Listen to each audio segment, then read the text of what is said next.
Hi fans, Chelsea Fan Football Club. It's not even been 24 hours since I've been at Pafos at the time of recording, and there's been so much that's developed. I think going through that game, I think it was a lot of eyeballs and a lot of things we could have learnt from that game.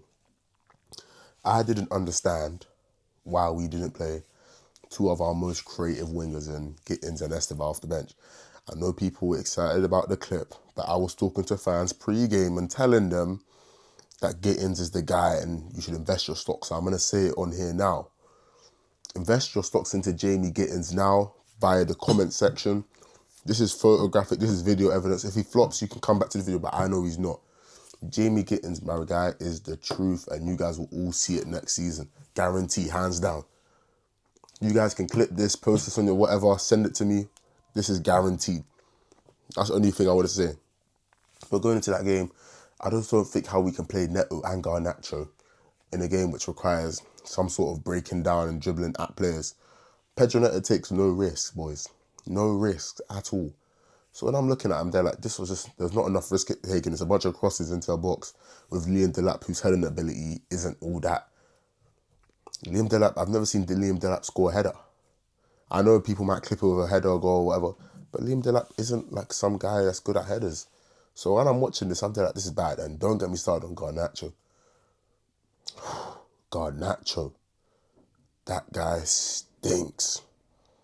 Like, absolutely stinks. And then it's just like, you look at the last 24 hours, that's just the game.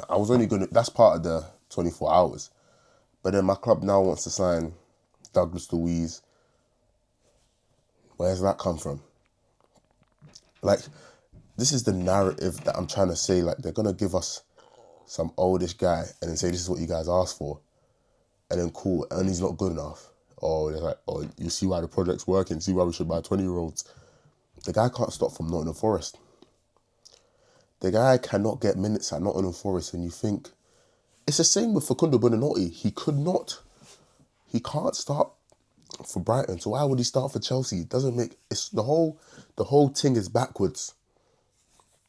The project itself, on its merits alone, makes sense. But when you do stuff like that, it hurts my brain. I have a headache thinking about it. I've had migraines just thinking of what Chelsea Football Club is doing because it doesn't make any sense. Also, watching that game made me understand why we should fork up any bit of cash to get Jeremy Jacquet. You're watching Wesley Fofana man mark midfielders go into press and stuff like that and recover. And Jeremy Jacquet would just be better at it.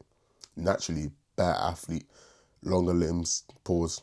He's just a better athlete and he's just he would be key to the way Chelsea play and progress through the thing. And I thought in this kind of game, especially against a low block, and our centre-backs were doing that, it'd be good to have a centre-back that likes to just is comfortable driving into midfield with the ball and being able to lay it off and create some attacks that way as well. So it allows our midfielders to be up higher. I think Jeremy Jacquet would add a level of dynamism to our attack. I don't even know where I'm finding these words, dynamism, but Jeremy Jacquet would be a good signing. Whether a 65, 70 mil is good enough, I don't know. It's up to the board. It's not my money. I can't tell you what to do with your money because I wouldn't want someone to tell me what to do with my money. But I tell you, money aside, this is a good player for us and we should sign him. And this is a player we can build around in the back line with him and Levi Colwill. And with Wesley Fofana, he's always looking to, like last season, I remember the Marseille links, he deleted all his IG pics. Like stuff like that, you can't like just turn a blind eye to that as a club. You got to look at that and you start investing that centre-back as cover. Do you know what I mean? One thing I've also learned is, boys, like Joao Hato, dirty piece of work, nasty. He's that guy.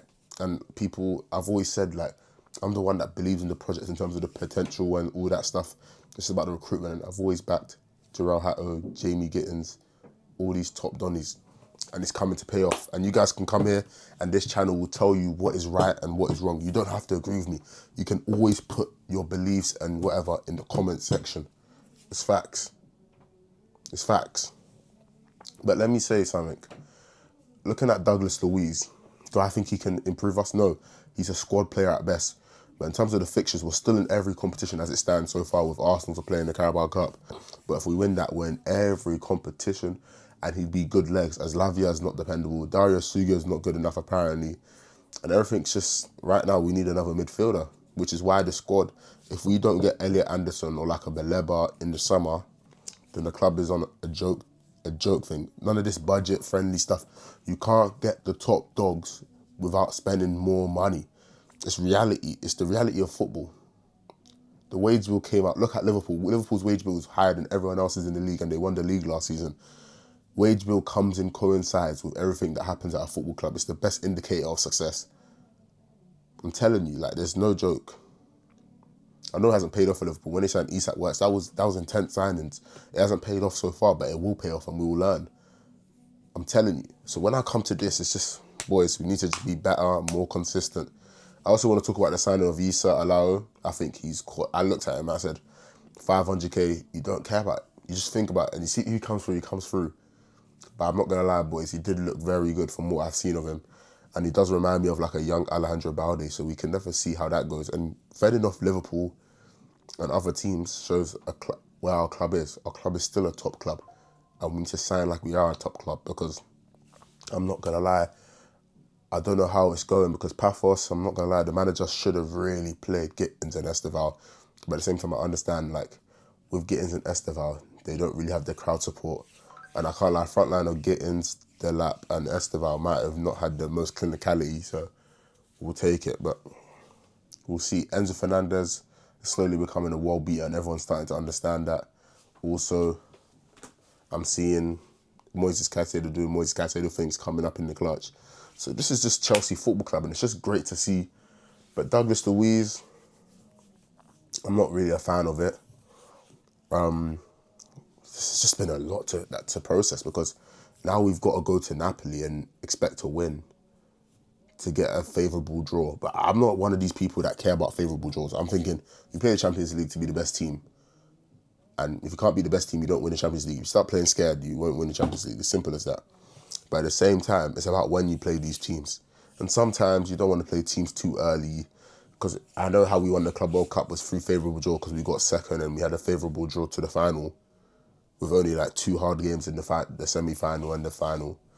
So it doesn't matter a bit. But at the same time, can we go to Napoli and win when Scott McTominay is firing? I hope so. But I don't know how I'm feeling about this, boys. But like, I just want you to know, like, I think it's on the up. I think the tactics, you got to remember that Liam Rossini, it's only his first couple of games. I think it's only going to get better from here. And, you know what I mean? As Aaron once said, the good times are coming. But hopefully this time is true, and I want you to it's just a little 24-hour update on everything that's happened at Chelsea Football Club. Hope you guys enjoyed this. If you guys want more videos like this, let me know. Quick ones, just let me know in the comments down below. Leave a like, subscribe if you want. It's all free. I'm not going to spam it on the screen, but if you guys would like to subscribe, and I hope you guys all have a blessed day. Up the Chelsea.